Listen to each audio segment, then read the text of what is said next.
Hello everyone and welcome to Chetan Bharat Learning. Welcome to you this week's class of Current Affairs of Science and Technology. So let's get started and have a look at the various issues that we'll be covering today.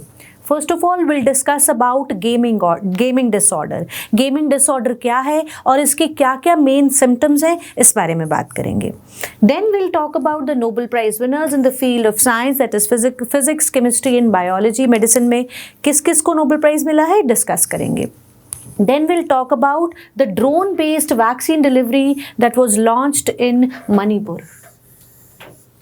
In the end, we'll discuss Mosquirix, that is the first malarial vaccine that has been given the WHO's backing. So what is Mosquirix? How does it work? We'll discuss about it. So first let's start with gaming disorder.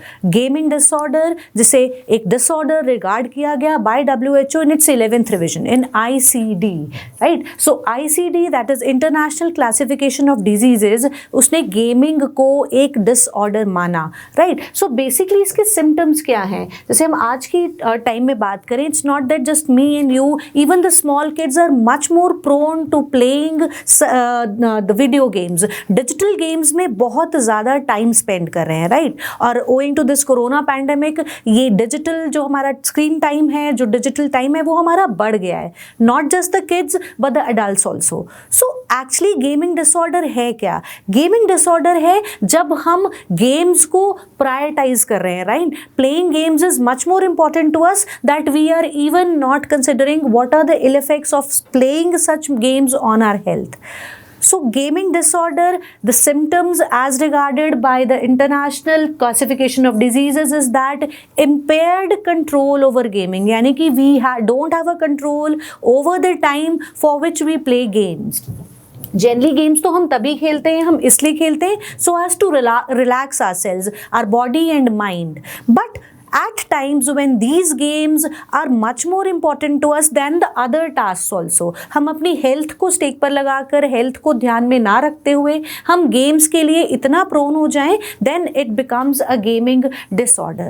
So we give priority to gaming over all other activities, फिर चाहे वो हमारे health पर कितना ही असर क्यों ना डाल रहे हों.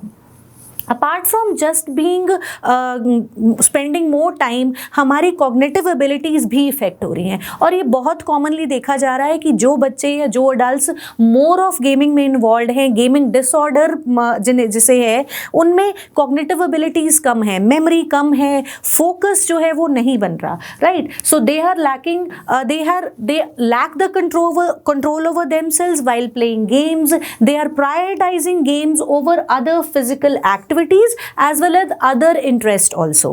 Or owing to that, there are a number of disorders seen in them, which include the anxiety disorders, obesity जैसी problems आ रही हैं, depression, and this is because of their gaming addiction. So gaming disorders recognized in 11th edition of International Classification of Diseases. So basically International Classification of Diseases important क्यों है?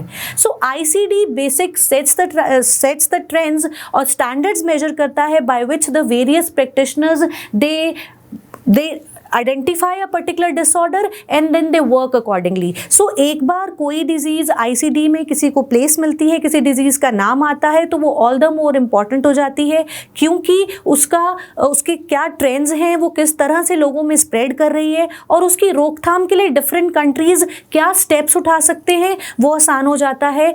Policy framing लोगों के लिए policy जो frame करते हैं and साथ ही साथ प्रैक्टिशनर्स के लिए भी.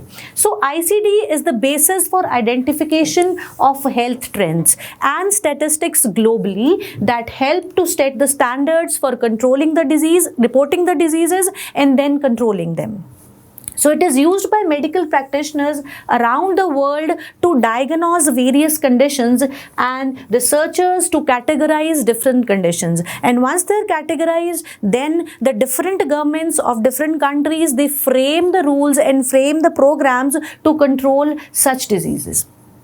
So health strategies plan करने में ICD बहुत इंपॉर्टेंट रोल प्ले करता है। वो कैसे? वो स्टैंडर्ड सेट करेगा, स्टैटिस्टिक्स को इन्वॉल्व करेगा कि ग्लोबली कितने लोग एक खास प्रॉब्लम से अफेक्टेड हैं, and then only a country can plan and strategise how to combat this particular disease. So this is about gaming disorder.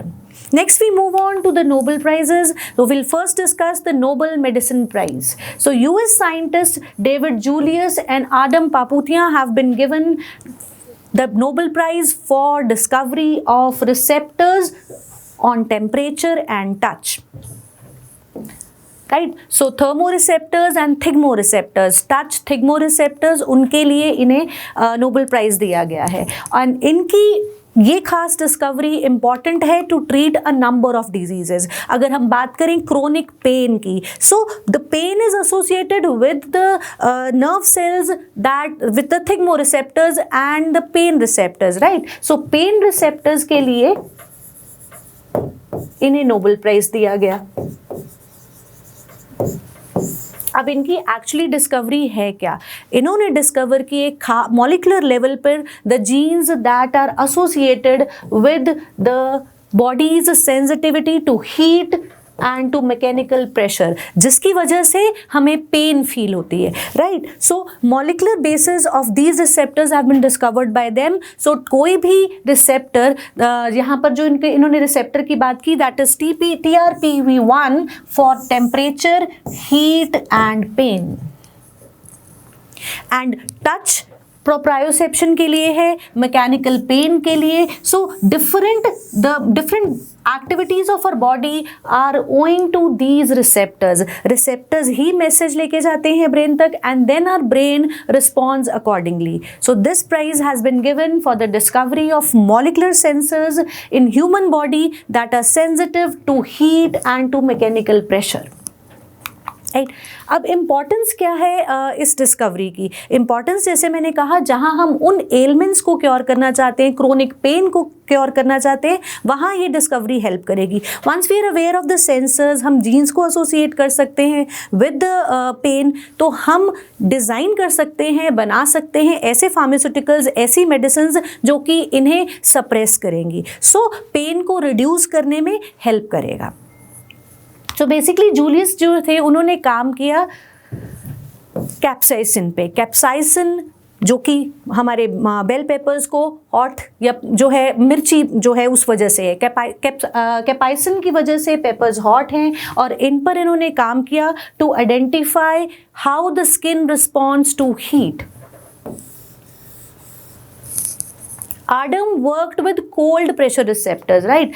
He worked with cold and used pressured sensitive cells to discover a new class of sensors. और ये sensors हमारे internal organs, हमारे skin पर function करते हैं, and they give us the sensation of pain. So once we are aware of the various receptors, it will help us to manufacture the various medicines, या pharmacies में help करेंगे, treatments में use किया जा सकता है, जहाँ हम chronic pain cases को सप्रेस कर सकते हैं, ठीक कर सकते हैं by suppressing these particular sensors, right? Then we talk about the Physics Nobel Prize. 3 scientists have been given the prize, namely Socorro Manabe, Klaus Hasselmann and Giorgio Parisi. So for the first time, the Nobel Prize for Physics has been given to climate scientists. Right? अब इन climate scientist ने, मैनेबे और Hasselmann ने क्या काम किया? इन्होंने major किए, model किए अर्थ की क्लाइमेट को, क्वांटिफाई किया उन्हें डिफरेंट कैटेगरीज में, and then they predicted global warming about 2 decades ago, right? So इनका ये काम ग्लोबल वार्मिंग के लिए फिजिक्स का Nobel prize for the climate scientist पहली बार दिया गया है, for their work for the physical modelling of earth's climate, Manabe और हेसलमैन को। Parisi was awarded for the discovery of the interplay of disorder and fluctuations in physical systems, यानी कि atomic level से लेकर प्लैनेटरी सोर्सेज तक क्या changes हैं, क्या फ्लक्चुएशंस हैं, एक स्पेसिफिक मैथमेटिकल मॉडल के थ्रू इन्होंने काम किया, और इन्होंने लिंक किया वेदर इन क्लाइमेट को, यानी कि कैसे छोटे changes in weather are leading to global warming. Side by side proper increase global temperatures का ह्यूमन पर क्या इफेक्ट है, So Manabe, starting in 1960, demonstrated the amount of carbon dioxide in atmosphere would increase global temperature. आज हम सब पढ़ते हैं global warming के बारे में. So basically this work was initiated by Manabe in 1960s. Increasing CO2 amount, global warming. This was the climate model given by Manabe. Coming to Hasselmann's discovery, he created a model जहाँ पर उन्होंने weather and climate were linked, and he said that weather could be more reliable despite so much of changes. So specific signs of this global warming, release of these gases, were observed on the humans. इन्हीं models को, इन्हीं parameters को, increasing amount of this gases, green house gases जिनकी हम बात करते हैं for global warming, mathematical models के साथ डीप फिजिकल स्टडी करी और कॉम्प्लेक्स सिस्टम्स के थ्रू इन्हें पैरिसी ने एक न्यूरोसाइंस और बायोलॉजिकल लेवल्स पर ह्यूमंस पर क्या इफेक्ट पड़ता है इन सब मॉडल्स को एक्सप्लेन किया. Right? So the Nobel Prize for Physics given to climate scientists. Then we'll talk about the Nobel Prize in Chemistry. The Nobel Prize for Chemistry in 2021 has been awarded to Benjamin List and David Macmillan for the development of asymmetric organocatalysis. Organocatalysis, asymmetrical पे भी बात करेंगे. Organocatalysis क्या है? So what is basically a catalyst. एक catalyst एक वो compound है जो किसी भी केमिकल रिएक्शन को फास्ट करता है without taking part in that reaction and without undergoing any changes during that reaction. अब ऑर्गेनोकैटलिस्ट की अगर बात करें, सो these are the molecules which consist of carbon, hydrogen, oxygen and along with that nitrogen, sulfur और phosphorus के compounds हैं जो कि ऑर्गेनोकैटलिस्ट कहलाते हैं. और catalysis is the process by which a reaction is speeded up and the catalyst is not involved in a reaction. So basically जब हम कैटलिस्ट की बात करते हैं, हम एंजाइम्स की बात करते हैं और कुछ खास मेटल कैटलिस्ट की बात करते हैं. एंजाइम्स को हम बायो कैटलिस्ट भी कहते हैं.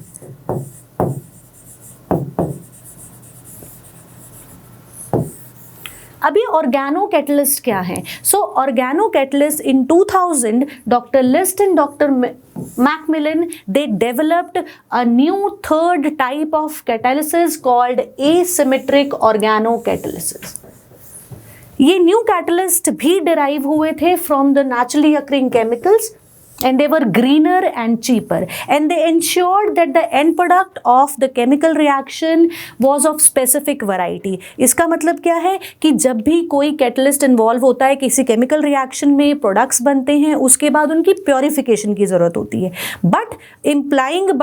by using these organocatalysts there was no need to go through any purification process. So organocatalyst, as I said, these are basically the chiral organic compounds. Chiral वो है, कायरल कंपाउंड वो compound होता है जो अपने ही मिरर इमेज पर superimpose नहीं होता, सुपरपोज नहीं किया जा सकता even after conformational changes also. So इन्हें हम एनेंशाइमर्स भी कहते हैं. अपने ही मिरर इमेजेस पर सुपरपोज नहीं होते कायरल कंपाउंड्स, राइट, एनेंशाइमर्स भी कहते हैं इन्हें. So these basically organocatalyst bind to the reacting molecules. और जब भी कोई कैटलिस्ट बाइंड करता है रिएक्टेंट के साथ, बहुत शॉर्ट लिव्ड एक कंपाउंड बनाता है, इंटरमीडिएट बनाता है, और ये intermediate in case of organocatalyst decide करेगा, कंट्रोल करेगा कि कैसे वो केमिकल जो हमारा रिएक्टेंट है वो रिएक्ट करेगा और प्रोडक्ट प्रोड्यूस करेगा, right. So the organocatalyst combine with the reactants to form intermediates and these intermediates, because ये कायरल है, ऑर्गेनोकैटलिस्ट कायरल है, they transfer this handedness to the substrate. Substrate बनने में कंट्रोल करेंगे which side of the intermediate can react further. So chiral compound है. Organocatalyst क्या है? एक कायरल कंपाउंड है. कायरल कंपाउंड का मतलब ये अपने ही मिरर इमेज पर सुपर इम्पोज नहीं होता है. जब ये ऑर्गेनोकैटलिस्ट रिएक्शन के अंदर इन्वॉल्व होते हैं, they bind to the substrate and they form intermediates, और उन इंटरमीडिएट्स की फॉर्मेशन की वजह से डिसाइड करेंगे कि कैसे सबस्ट्रेट फर्दर जो है प्रोडक्ट की प्रोडक्शन एनहांस करेगा. And since they are greener, there is no need of purification process by the involvement of these organocatalyst. Is that clear? So next we move on to the application of organocatalyst. Organocatalyst की application basically pharmaceutical department में होती है, जहाँ पर different pharmacy companies design करती हैं various drugs को. For example, paroxetine जो कि depression और anxiety को treat की जाती है. This medicine and oseltamivir has been prepared by using these organocatalysts. और भी बहुत सारे एप्लीकेशंस हैं, बट बेसिकली इन पर रिसर्च फार्मास्यूटिकल लेवल पर हो रही है, जहाँ पर डिफरेंट डिजीजेज के लिए मेडिसिन बनाई जाती हैं by the chemical reactions using these organocatalysts. Right? So List and Macmillan, they have been given the Nobel Prize in Chemistry for organocatalysts. Right? Now we move on to the next news, which says drone-based vaccine delivery model launched in Manipur. So ICMR's drone response and outreach by the name iDrone was recently launched in Manipur. And इसके through vaccines deliver कराई गई. सो ये flight जो basically actual road distance था दोनों जगह के बीच में, namely Bishnupur district hospital to Loktak lake, ये डिस्टेंस था 26 किलोमीटर. और इस एरियल डिस्टेंस को, जो कि एरियल डिस्टेंस को कवर किया गया within 12 to 15 minutes. So ये डिलीवरी मॉडल बहुत हेल्प करेगा where we want to send the vaccines to even far flung areas. वहाँ पर vaccine delivery using these iDrones can be made easily. So this is for the very first time that a Make in India drone has been used in South Asia. Right? So ये जगहें आप याद रखेंगे. The name of the places Bishnupur to Loktak lake, actual distance 26 kilometre पर aerial distance 15 kilometre जो है वो 15 minute में ये वैक्सीन जो है वो डिलीवर कराएगी at a primary health care centre. Right? Then we move forward to Mosquirix, the first malaria vaccine to get WHO's backing. It is the first and the only vaccine to show the capability of significantly reducing malaria and threatening severe malaria in young African children. अगर आपको याद हो, last week हमने बात की थी आर्टेमिसिन की. आर्टेमिसिन जो ड्रग है वो यूज़ की जाती है फैल्सीपेरम मलेरिया के लिए. तो the most deadly that is Plasmodium falciparum, उससे होने वाला फैल्सीपेरम मलेरिया, उसके लिए यूज़ की गई थी आर्टेमिसिन. बट क्योंकि उसके कुछ म्यूटेशंस मिले थे, सो उसके लिए अब और स्टडीज़ की जाएंगी whether to use this drug और नॉट. सो अगर हम मलेरिया की बात करें, so malaria a deadly disease जो आज भी बहुत सारी जाने लेती हैं. So coming back to this Mosquirix, this is much more effective against falciparum. Right? A deadly malarial parasite जो कि ज़्यादातर प्रेवलेंट है अफ्रीका में. अफ्रीका में अगर आपको याद हो, हमने सेनेगल बेल्ट भी की थी, राइट? जहाँ पर ये फैल्सीपेरम मलेरिया बहुत प्रोमिनेंट है. So it is the first malarial vaccine introduced by 3 national ministries of immunization in Ghana, Kenya and Malawi.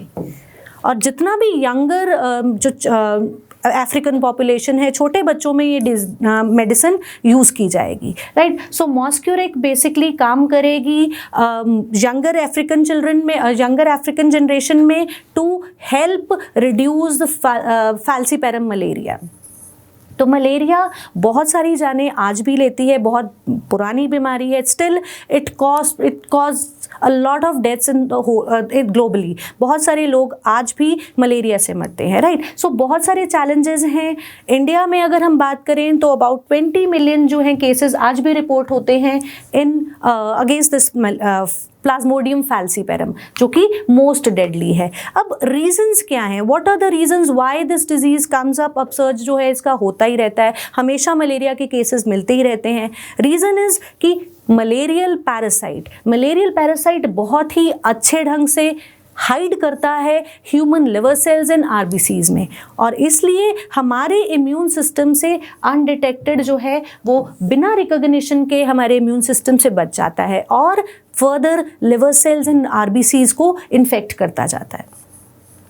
दूसरी इंपॉर्टेंट बात यह है कि ये मलेरियल पैरासाइट 2 होस्ट यानी कि मस्किटो और ह्यूमन होस्ट पर डिपेंड करता है. So all the more complex हो जाता है when it has its life cycle host in humans, जब ह्यूमंस में ये डिवाइड करता है. मोर ओवर जब हम मेडिसिन की बात करते हैं, मेडिसिन के लिए भी बहुत कम जो है फार्मास्यूटिकल कंपनीज इसमें काम करते हैं because of lack of funding and lack of interest. So vaccine manufacturers बहुत कम सामने आते हैं. एंड मोस्ट इंपॉर्टेंट बात, जब हम मलेरियल पैरासाइट की बात करते हैं, और अभी मैंने आर्टेमिसिन की बात करी जो कि कॉम्बिनेशन ड्रग्स में यूज़ होता है, ये इसलिए काम क्यों नहीं कर रहा, अभी जैसे हमने बात करी थी म्यूटेंट वैरायटीज़ की, यानी कि जो पैरासाइट है वो म्यूट कर जाता है because of the over use of these anti malarial drugs. इसलिए इस डिजीज को कम्बैट करना आज भी मुश्किल हुआ है. राइट, अगर हम इंडिया की बात करें तो 1953 से हमने शुरू करा हमारा मलेरिया कंट्रोल प्रोग्राम, राइट, जहाँ पर हमने DDT के स्प्रेज करने शुरू करे. बट उन DDT स्प्रेज के साथ इनिशियली 5-6 साल तो अपसर्ज नहीं हुए, मलेरियल केसेस बहुत डाउन आ गए. बट 1967 में फिर से बहुत अपसर्जेस हुए. रीज़न बीइंग मस्कीटोज जो हैं वो इंसेक्टिसाइड के लिए अपने आप की अपनी इम्यूनिटी डेवलप कर लेते हैं. They are unaffected, they are not affected by the insecticides.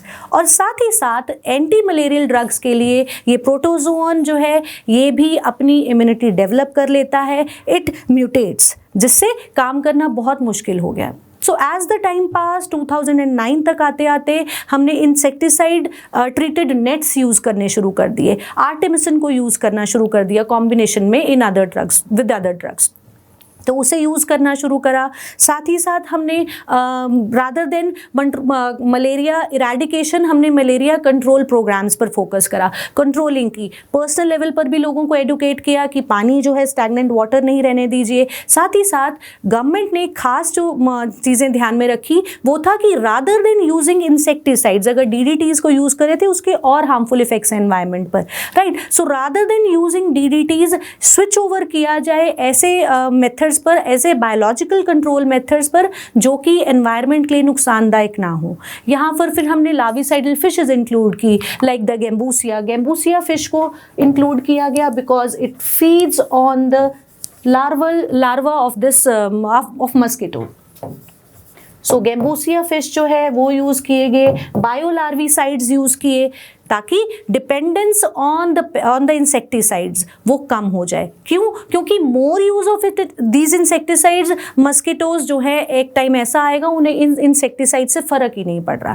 Parasite जो है वो म्यूटेट कर रहा है अपने आप को because of the more use of anti malarial drugs such as artemisinin, right. So there are a number of challenges. अगर हम इस रिसेंट वैक्सीन की बात करें तो भी, सो लेटेस्ट वैक्सीन जो है वो अभी भी इफेक्टिव इम्यूनाइजेशन उसकी ग्लोबल पॉपुलेशन पर नहीं चेक की गई है. And this vaccine is just able to cure the 30% of severe cases of falciparum malaria. So जो फैल्सीपेरम द्वारा जो मलेरिया कॉज होता है उसमें सिर्फ 30% तक इफेक्टिव है. So a number of steps have to be done. अगर हम गवर्नमेंट लेवल पर देखें या पर्सनल लेवल पर देखें, पानी स्टेगनेंट ना खड़े होना, और साथ ही साथ introduction of other methods is more required now. Right, so this was all about this Plasmodium falciparum के बारे में and इस खास मेडिसिन के बारे में. और साथ ही साथ अब थोड़ा सा ध्यान ये भी रखेंगे कि अभी तक 11 कंट्रीज़ को जो है वो WHO ने एक सर्टिफिकेशन दे दी हुई है, सर्टिफाई कर दिया है that they are now malaria free countries. So 11 countries है, the most recent one being El Salvador जिसे 2021 में दिया गया. Right? Apart from that, there are United Arab Emirates, Morocco, Turkmenistan, Armenia, Sri Lanka, Paraguay, Uzbekistan, Algeria, Argentina. So 11 countries को अभी तक WHO जो है वो सर्टिफाई कर चुका हुआ है बीइंग मलेरिया फ्री. और इस सर्टिफिकेशन के लिए, इफ यू रिमेंबर, हमने पहले भी डिस्कस किया हुआ है, इस सर्टिफिकेशन के लिए कम से कम जो है वो 3 कंसेक्यूटिव सालों के लिए सालों तक कोई भी केस जो है मलेरिया का इंडिजिनस केस सामने नहीं आना चाहिए. So if a country is able to achieve that, 3 साल तक कोई मलेरिया केस नहीं होता, then only WHO gives this certification. So as far as this medicine is concerned, so hopeful इसलिए है ताकि अब जो आर्टेमिसिन के अगेंस्ट जो म्यूटेंट वैराइटीज़ आ गई हैं तो जो फैल्सीपेरम मलेरिया है उसे कंट्रोल करने के लिए इस मेडिसिन को, मॉस्क्यूरिक्स को, यूज़ किया जा सके. So that's all for this week's current affairs of science and technology. I'll see you next week. Until then, bye.